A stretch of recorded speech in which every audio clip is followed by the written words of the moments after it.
Hello बच्चों, good evening. कैसे हैं आप लोग? उम्मीद है आप लोग अच्छे होंगे, मस्त होंगे और अपने एग्जाम की प्रिपरेशन को लेकर व्यस्त होंगे। आज हम लोग क्लास 10 मैथ का सब्जेक्टिव क्वेश्चन का ये आपका पार्ट 2 वीडियो हो जाएगा। इससे पहले यदि आप पार्ट 1 वीडियो नहीं देखे हैं तो आपके डिस्क्रिप्शन में क्या है, नीचे लिंक दिया हुआ है, उसको भी देख लीजिए। ये जो सीरीज चल रहा है आपका, यानी क्लास 10 मैथ का मोस्ट इंपॉर्टेंट सब्जेक्टिव क्वेश्चन 2025 के लिए सीरीज चल रहा है।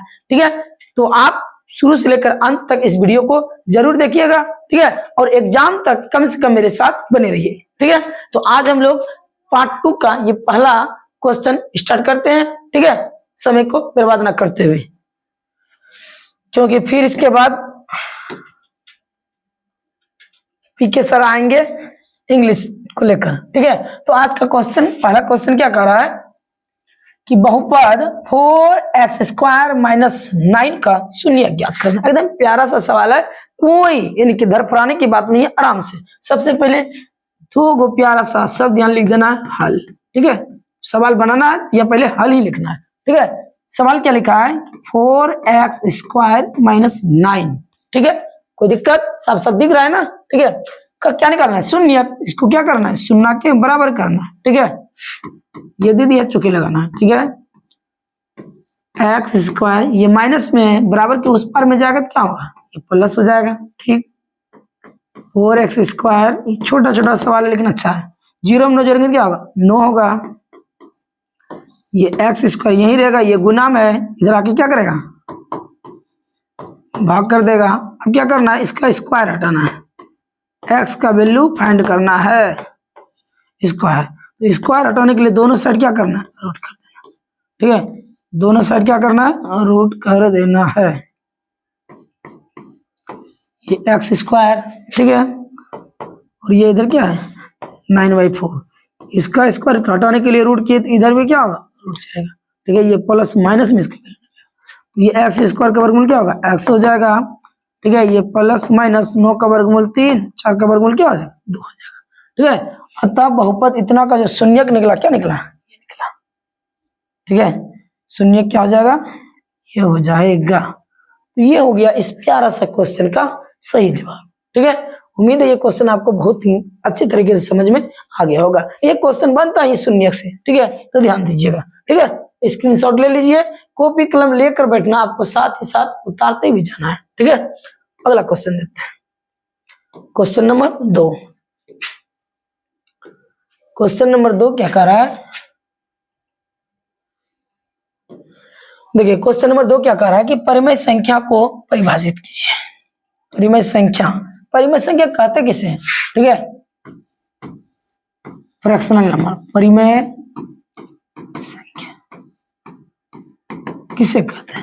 ठीक है, ये 2 अंक में पूछा गया क्वेश्चन है कि परिमेय संख्या किसे कहते हैं। तो परिमेय संख्या किसे कहते हैं, वैसी संख्या जिसे भिन्न के रूप में, अर्थात p/q के रूप में लिखा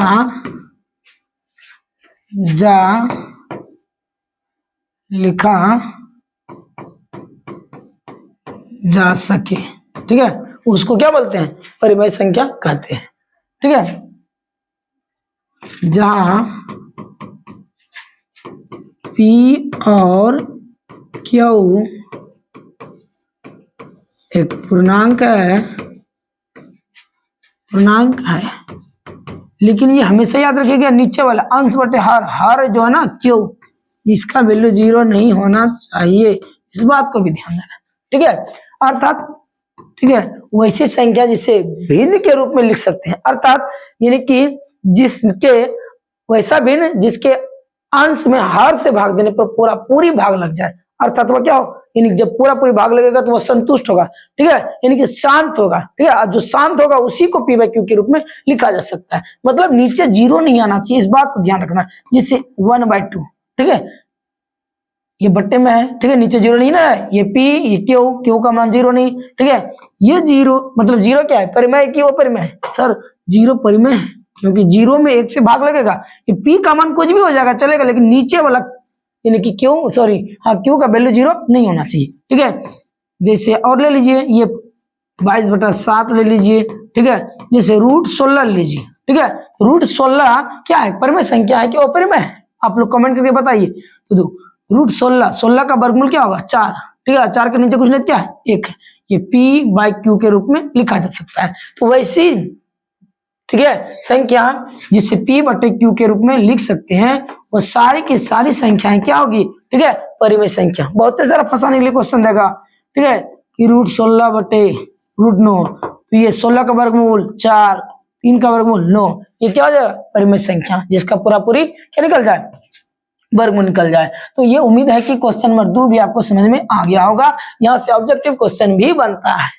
ठीक है, ध्यान रखना है। अगला क्वेश्चन देखते हैं। ये पार्ट 2 है, इससे पहले पार्ट 1 नहीं देखे हैं तो पहले बता दिए, डिस्क्रिप्शन में इसका लिंक दे देंगे।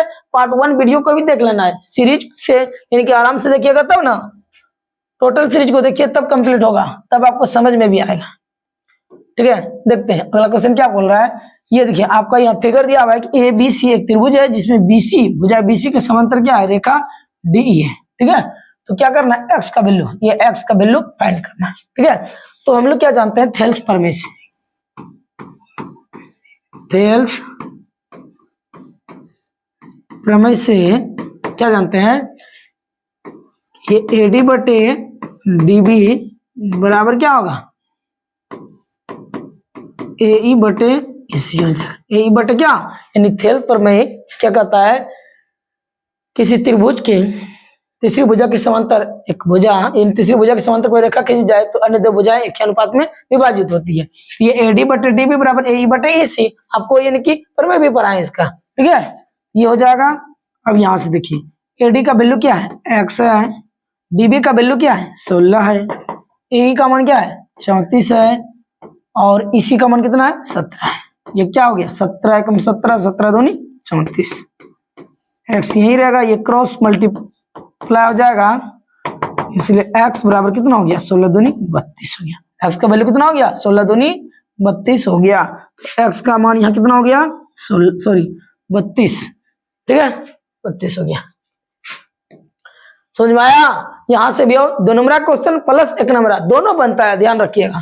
ठीक है, हो गया, स्क्रीनशॉट ले लीजिए या कॉपी लेके बैठिए, नोट करते जाइए। अगला क्वेश्चन देखिए, क्वेश्चन नंबर 4 क्या कर रहा है, 10-10 क्वेश्चन का ये सीरीज चल रहा है। आप यदि बोलते हैं तो हम सीरीज यानी नंबर ऑफ क्वेश्चन को बढ़ा भी देंगे। ठीक है, 15 या 20 कर देंगे। क्वेश्चन नंबर 4 क्या कर रहा है, एक समबाहु त्रिभुज ABC की भुजा दिया हुआ कितना 2A, ये हो आपका एक समबाहु त्रिभुज। समबाहु त्रिभुज उसे कहते हैं जिसकी सभी भुजाएं आपस में क्या हो बराबर हो। ये ABC हो गया, ये हो गया क्या समबाहु त्रिभुज। ठीक है, और समबाहु त्रिभुज की भुजा कितनी है 2A, मतलब ये सब भुजा आपस में बराबर होगा। ये भुजा यदि 2A है तो ये भी क्या होगा 2A, और ये भी क्या होगा 2A। ठीक है, अब देखिए तीनों भुजा बराबर, हमको निकालना क्या है इसका लंब निकालना है, लंब। ठीक है, लंब क्या करता है, ठीक है, इस BC भुजा को 2 बराबर भागों में बांटता है। यहाँ कुछ दे देते हैं, ठीक है, D दे देते हैं। ठीक है, तो हम लोग क्या लिख देते हैं, पहले हल लिखना है। ठीक है, पहले प्यारा सा 2 शब्द लिखना है हल।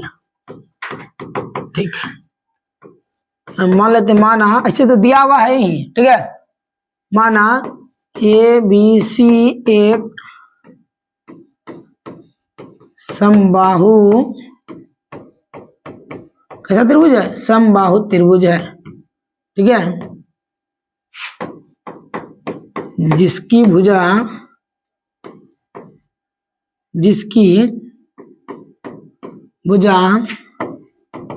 AB बराबर BC बराबर AC बराबर कितना 2A है। ठीक है, अब देखिए तो त्रिभुज ABC में चूंकि हम क्या देखते हैं, क्या रचना क्या हुआ है कि A से AD लंब है किस पर है BC पर है।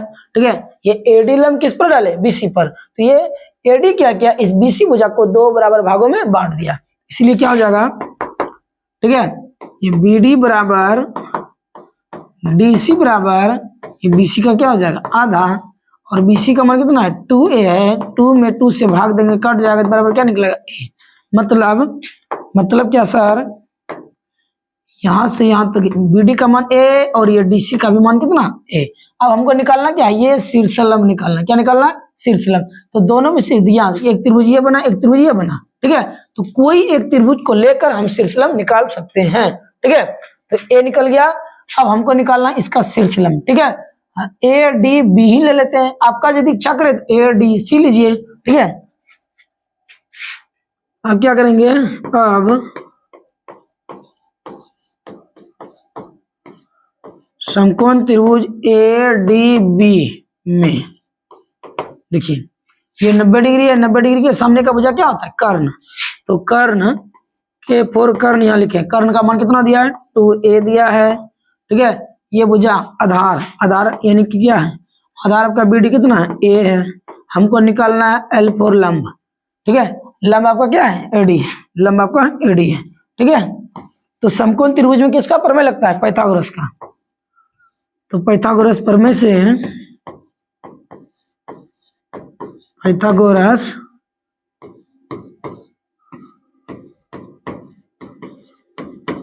से लंब बराबर क्या होता है, जल्दी जल्दी कमेंट कीजिए फॉर्मूला। लंब बराबर क्या होता है, रूट अंडर कर्ण स्क्वायर घटा आधार स्क्वायर। कर्ण का मान कितना है, लंब के सही ये भुजा लंब 90 डिग्री के सामने का भुजा ये क्या होगा कर्ण का भुजा कितना 2a का स्क्वायर, आधार कितना है a का स्क्वायर हो जाएगा, ये 2a का स्क्वायर 2 का स्क्वायर 4a का स्क्वायर a स्क्वायर, a का स्क्वायर a स्क्वायर हो जाएगा। 4 को स्क्वायर में a को स्क्वायर घटा देंगे क्या बचेगा, 3 को a स्क्वायर बचेगा, 3 का वर्गमूल नहीं निकलेगा, और ये a स्क्वायर का वर्गमूल क्या हो जाएगा a हो जाएगा। अर्थात ये शीर्षलंब की जो लंबाई निकली कितना निकला, ये जो आपका शीर्षलंब निकला, ठीक है, लंब यानी कि √3 इंटू a निकला।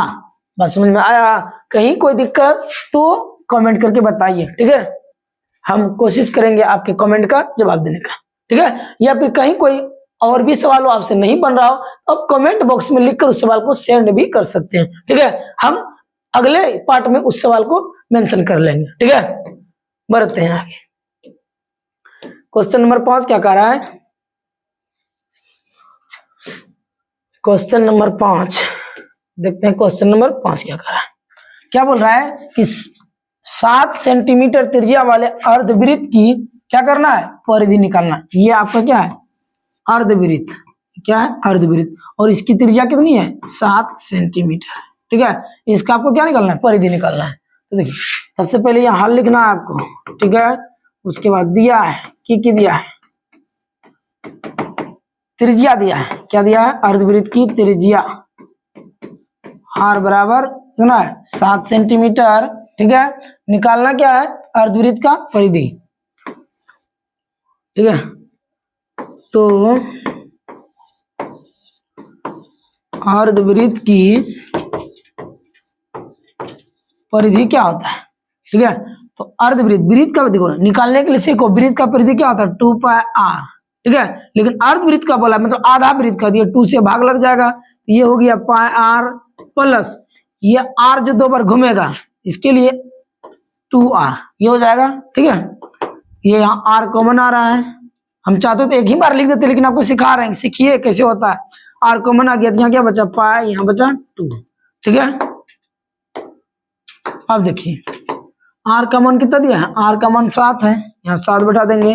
पाई का वैल्यू क्या होता है, कुछ नहीं दिया रहे तो पाई का मान 22/7 लेना है, और दिया रहेगा तब तो 3.144 होता ही है। इसके नीचे कुछ नहीं, क्या है 1 गुना 22 कोना कोनी गुना 1 गुना 22 इधर से 2 गुना 7 14/1 गुना 7 नीचे 7 हो गया, ठीक है।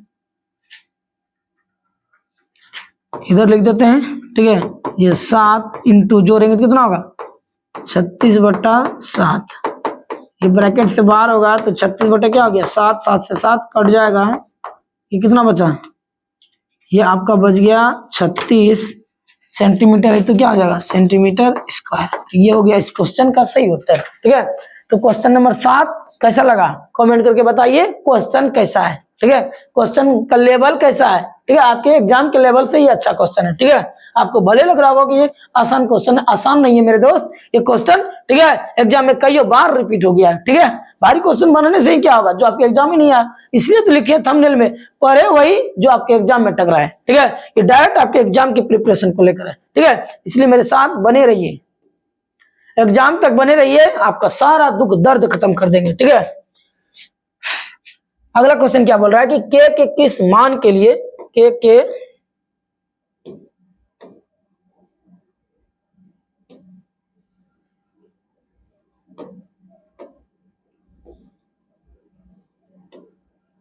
क्या बोल रहा है कि के किस मान के लिए बिंदु इतना इतना इतना संरेख है। यदि कोई बिंदु संरेख होगा तो वह एक सीधा में होगा। ठीक है,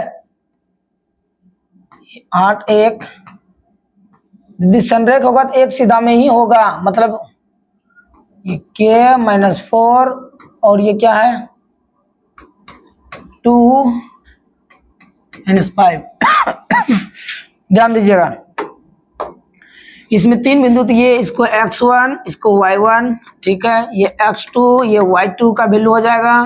ठीक है, और ये क्या होगा x3 y3। यदि ये संरेख है, सवाल में दिया है कि संरेख होगा। ठीक है, तो यहाँ क्या करेंगे, त्रिभुज का ही क्षेत्रफल लगाना है। ठीक है, ये संरेख के लिए शर्त एक ही बार में फॉलो कर लीजिए। ठीक है, कोई बिंदु संरेख हो उसके लिए क्या शर्त है। ठीक है, यहाँ देखिए हम लोग सिंपल बनाते हैं, त्रिभुज का क्षेत्रफल, त्रिभुज का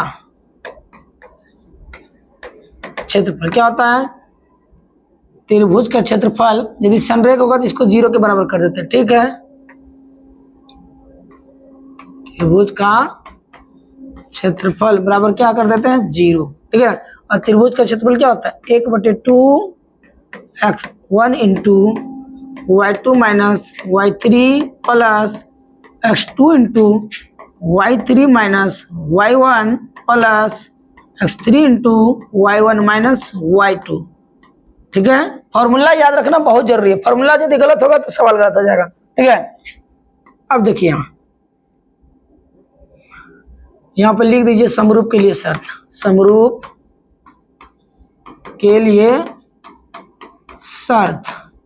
ठीक है, यही शर्त है समरूप के लिए, समरूप के लिए यह शर्त है। ठीक है, इसीलिए हम डायरेक्ट क्या कर दिए 0 कर दिए, नहीं तो त्रिभुज का क्षेत्रफल निकालते फिर 0 करते, उससे अच्छा एक ही बार लेके जा रहे हैं, कोई दिक्कत इससे क्या नहीं, बराबर 0। अब देखिए ये x1 into y2 minus y3 plus x2 into y3 minus y1 plus x3 into y1 minus y2। अब देखिए ये जो 1/2 यहाँ गुना में इधर आकर 0 में भाग देगा क्या होगा 0 ही हो जाएगा ना। हम चाहते तो इस बात को नहीं भी लिखते तो चलता, इस पॉइंट को ना लिखकर डायरेक्ट ये पॉइंट भी लिख देते तो भी क्या था सही था। ठीक है, लेकिन कोई दिक्कत नहीं, यहाँ से स्टार्ट कर देते हैं। अब देखिए x1 का मान इसमें क्या है, x1 का मान क्या है 8 है, इंटू y2 का मान देखते जाना, y2 का मान सही से बताना है -4 माइनस y3 का मान कितना है -5 है। फिर x2 का मान क्या है, x2 का मान क्या है, y3 का मान -5 माइनस y1 का मान कितना है 1 है। फिर x3 का मान क्या है 2 इंटू y1 का मान कितना है 1 है, माइनस y2 का मान -4 है। ठीक है,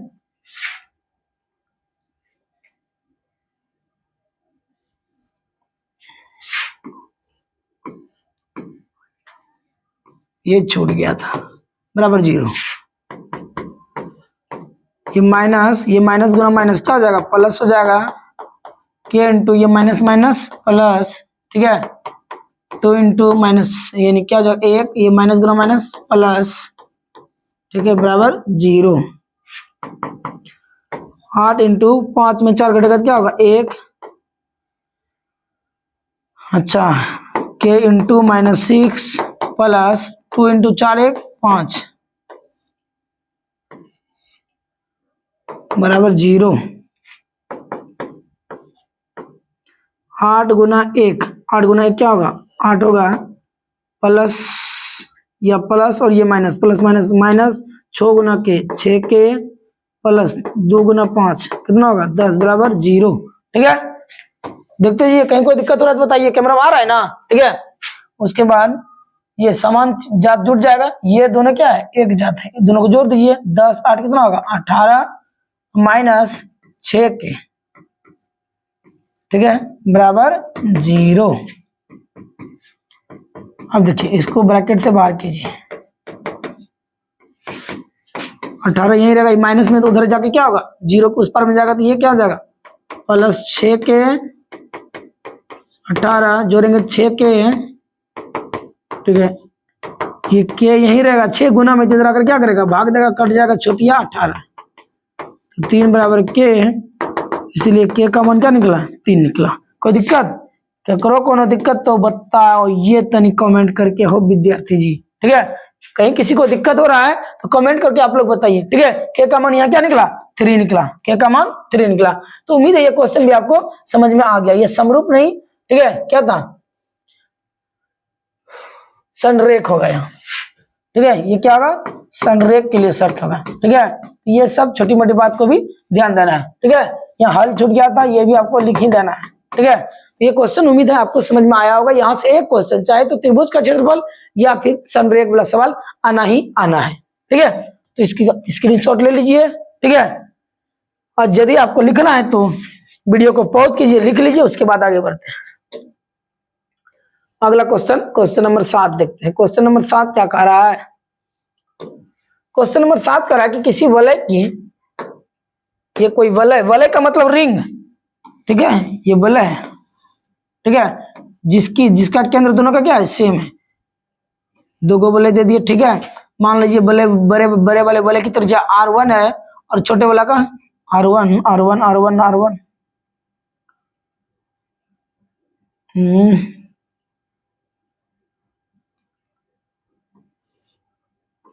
जो मानना है मान सकते, कोई दिक्कत नहीं है, इसके लिए कोई ये नहीं है कि यही मानना होगा। ठीक है, बड़े वाले की त्रिज्या R और छोटे वाले की त्रिज्या छोटकी R मान, कोई दिक्कत क्या, ठीक है नहीं। तो यहां देखिए क्या जाएगा हल में, ठीक है बड़े वलय की त्रिज्या R1, तो बड़े वलय की त्रिज्या कितना दिया है ये 4 दिया है और छोटे वाले वलय की त्रिज्या 3 दिया है। तो बड़े वलय की त्रिज्या, ठीक है R बराबर 4 cm तथा छोटे वाले की त्रिज्या R बराबर कितना है 3 सेंटीमीटर। तो वलय का क्षेत्रफल क्या हो जाएगा, तो ये पाई इंटू बड़ी R स्क्वायर घटा छोटी R स्क्वायर हो जाएगा। ठीक है, पाई का मान क्या होता है 22/7 होता है, बड़ी की R का मान कितना है 4 का स्क्वायर, छोटी R कितना है 3, तो ये हो जाएगा 3 का, ये हो जाएगा 3 का स्क्वायर,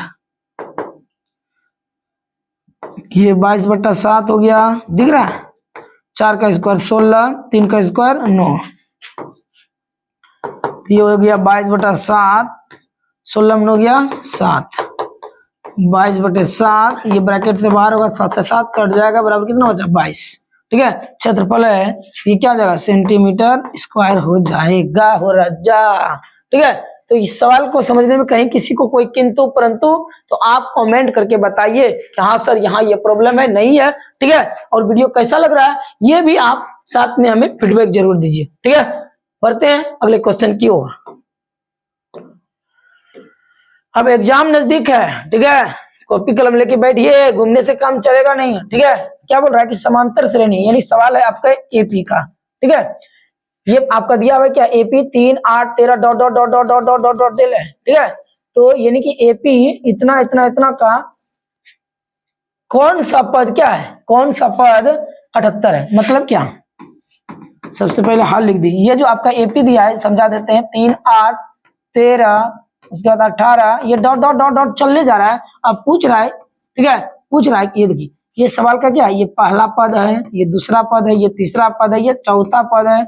इस तरह करते करते करते किस नंबर का वैल्यू, ठीक है, किस नंबर का वैल्यू, ठीक है, कौन सा टर्म का वैल्यू क्या है 78 है, ये पूछा है। ये एन पूछा है कि कितना नंबर पद का वैल्यू इतना होगा, यानी कि यहाँ दिया है, क्या क्या दिया है, हल लिख देना है, दिया है जो दिया है इस सवाल में लिख लेना है। देखिए यहाँ प्रथम पद ए बराबर कितना दिया है 3 दिया है, सार्वंतर कितना दिया है 8 में 3 घटा लीजिए कितना आएगा 5, ठीक है। और क्या दिया हुआ अंतिम पद का वैल्यू, वैल्यू दिया हुआ ए एन का वैल्यू कितना है 78, पूछ रहा है किस नंबर का वैल्यू 78 होगा, ठीक है। तो चूंकि हम लोग क्या जानते हैं ए एन बराबर, ए एन का वैल्यू कितना दिया है, ए एन का वैल्यू 78 दिया है, ठीक है। ए एन बराबर फॉर्मूला क्या आता है, जल्दी से कमेंट कीजिए। ए एन बराबर a plus n minus 1 into d बराबर ये 78 हो जाएगा आपका। ए का मान कितना है 3 है, प्लस एन का मान निकालना ही है ना, इंटू डी का मान 5 बराबर 78। ये एन माइनस 1 यही रहेगा इंटू 5, ये प्लस में तो उधर जाकर क्या होगा माइनस हो जाएगा, क्या हो जाएगा माइनस हो जाएगा।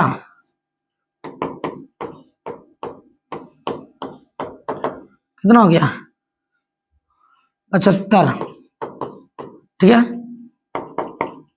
एन माइनस 1 भी यही रहेगा, ठीक है। ये गुना में 5 इस साइड में आकर क्या करेगा भाग दे देगा, ठीक है। ध्यान देना है, सावधानी हटी दुर्घटना घटी। एन माइनस 1 ये 75 में 5 से भाग देंगे कितना बार में कट जाएगा 15 बार में कट जाएगा। अब एन ये माइनस में है, एक उधर जाकर क्या होगा प्लस में हो जाएगा, इसलिए एन बराबर क्या होगा 16, ठीक है। अर्थात एपी का, इस एपी का 16वां पद क्या है 78 है, एपी का 16वां पद कितना है 78, ये 16 इस तरह लिखते जाएगा, इस 16 नंबर टर्म का वैल्यू कितना होगा 78 होगा, नीचे लिख देना है। अतः एपी का 16वां पद 78 होगा। कोई दिक्कत नहीं, यदि कोई भी चैप्टर से कोई भी क्वेश्चन आपको प्रॉब्लम हो रहा है उसको भी कमेंट कर सकते हैं, अगले वीडियो में हम उसको ले लेंगे, ठीक है। कैसा क्वेश्चन लग रहा है कमेंट करते जाना, साथ ही साथ बताना है, ठीक है। यदि नहीं लिख पाते हैं तो वीडियो को पीछे कर लीजिए, लिख लीजिए, ठीक है। अगला क्वेश्चन देखते हैं, अगला क्वेश्चन क्या कर रहा है।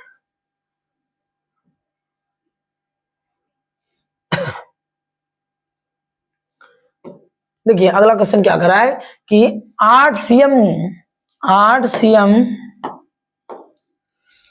सीएम किनारे वाले एक घन को काटकर 2 सीएम किनारे वाले कितने घन बनाए जा सकते हैं, ठीक है। देखिए 8 सीएम किनारे वाले घन को काटकर 2 सीएम किनारे वाले कितने घन बनाए जा सकते हैं, मतलब इस तरह फिगर यदि बनाना है तो इस तरह बना सकते हैं। एक घन है, ठीक है, जिसकी भुजा कितनी है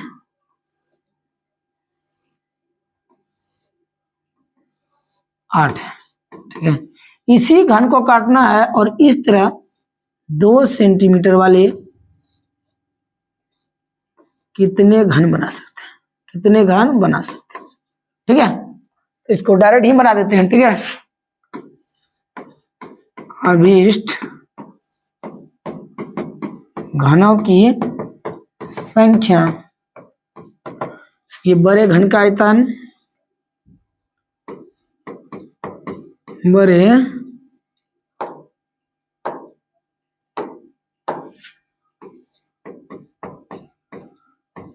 घन का आयतन बटे छोटे घन का आयतन, छोटे घन का आयतन। देखिएगा इसकी भुजा को A1 मान लेते हैं और इसकी भुजा को A2 मान लेते हैं, ठीक है। नहीं तो दोनों भुजा सेम रहेगा, दोनों कट ना जाएगा, फिर दिक्कत होगा, ठीक है। तो बड़े घन का आयतन, घन का आयतन क्या होता है भुजा क्यूब, और बड़े घन का भुजा क्या है A1 मान है, A1 का क्यूब, ठीक है। और दूसरा भुजा, दूसरे घन के छोटे वाले घन की भुजा क्या मान है A2, ये A2 का क्यूब हो जाएगा, ठीक है। और यहाँ सिर्फ यदि A लिखते तो A से कट जाता, ठीक है। तो दोनों का भुजा सेम नहीं है, अलग अलग है। A1 का मान कितना 8 का क्यूब होगा, A2 का मान क्या है 2 का क्यूब होगा, ठीक है। 8 का क्यूब का मतलब 8 गुना 8 होगा, और 2 का क्यूब का मतलब 2 गुना 2 होगा। ये 2 दूनी 4, 4 दूनी 8 से 8 कट गया, 8 गुना 8 कितना बचा? 64 बचा। कितना बचा? 64 बचा। ठीक है, तो अभिष्ट घनों की संख्या कितना होगा? 64। यानी कि 8 सीएम भुजा वाले घन को जब काटेंगे और ये इस तरह का 2 सीएम वाले इससे घन निकालेंगे तो इस तरह का कितने घन? इस तरह का आपका 64 घन निकलेगा। कितना घन निकलेगा? 64 घन निकालेंगे तब इसके बराबर होगा। समझे? मतलब इस घन को काटेंगे इस तरह 2 सीएम भुजा वाले 64 घन काटकर निकाला जा सकता है। ठीक है, तो उम्मीद है ये क्वेश्चन आपको समझ में आ गया होगा। कहीं कोई दिक्कत किंतु परंतु आप कमेंट कीजिए, आपका मोस्ट वेलकम है। ठीक है, समझ में आया?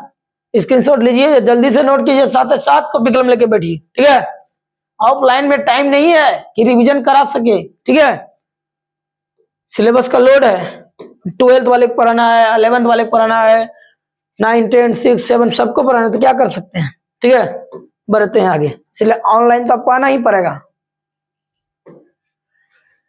ऑनलाइन में क्या आप कहीं से भी देख सकते हैं, कहीं से भी पढ़ सकते हैं। ठीक है, देखिए अगला क्वेश्चन क्या कर रहा है कि 8 के प्रथम 15 गुना। ठीक है, सबसे पहले क्या लिखना है? एकदम प्यारा सा लिख देना यहाँ हाल। 8 के प्रथम 15 गुना, 8 के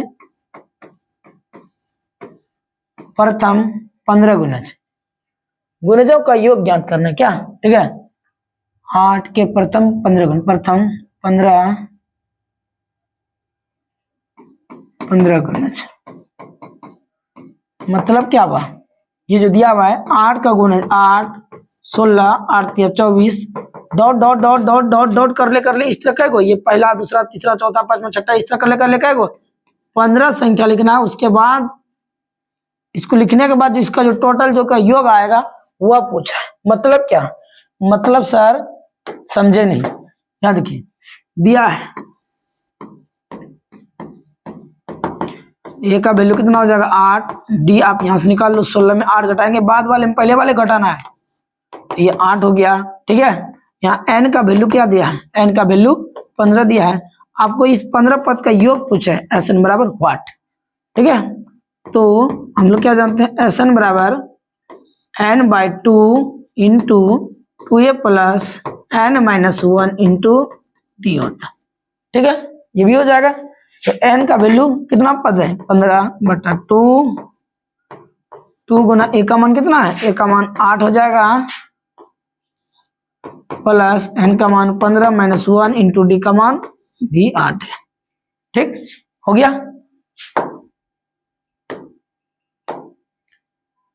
ये क्या हो गया? 15/2 हो जाएगा, ये गुना करेंगे 8 दूना 16, घटाएंगे 14 गुना 8,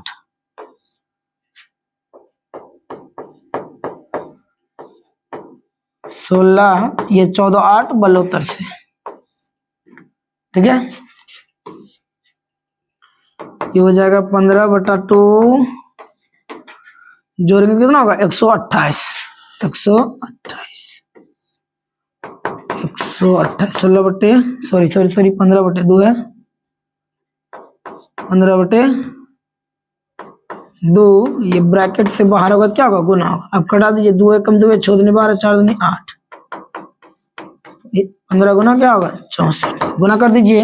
ये 4 गुना 15 करेंगे 60 होगा, 60 करी 6, 60 की 6, अब 15 6 के 90, 6 96। ठीक है, कितना आया? 960। सही है ना?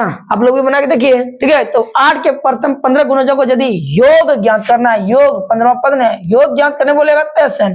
ठीक है, 15वां पद ज्ञात करना रहता तब क्या निकालते हैं? एन निकालते हैं। 15वां पद नहीं बोला है, 15 पदों का योग एसएन, S15 बोला है। ठीक है, S15 का योग कितना आएगा? 960। ठीक है, तो उम्मीद है ये क्वेश्चन आपको क्लियर समझ में आ गया होगा।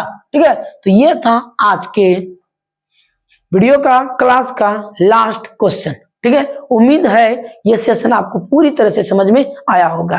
ठीक है, आप इतना देर तक मेरे साथ बने रहे इसके लिए धन्यवाद। ठीक है, और एक आपसे छोटा सा रिक्वेस्ट है कि यदि आप मेरे चैनल पर पहली बार विजिट कर रहे हैं तो इस चैनल को ठीक है सब्सक्राइब कर लीजिए। ठीक है, हाँ, और आप लोगों से एक छोटा सा शिकायत है कि आप लोग वीडियो देखते हैं लेकिन लाइक नहीं करते हैं, आपका कुछ जाता नहीं है, आपके लाइक से हमें मोटिवेट मिलता है। ठीक है, तो उम्मीद है कि अगले बार से ऐसा यानी कि नहीं करेंगे। मिलते हैं नेक्स्ट वीडियो में, तब तक के लिए जय हिंद।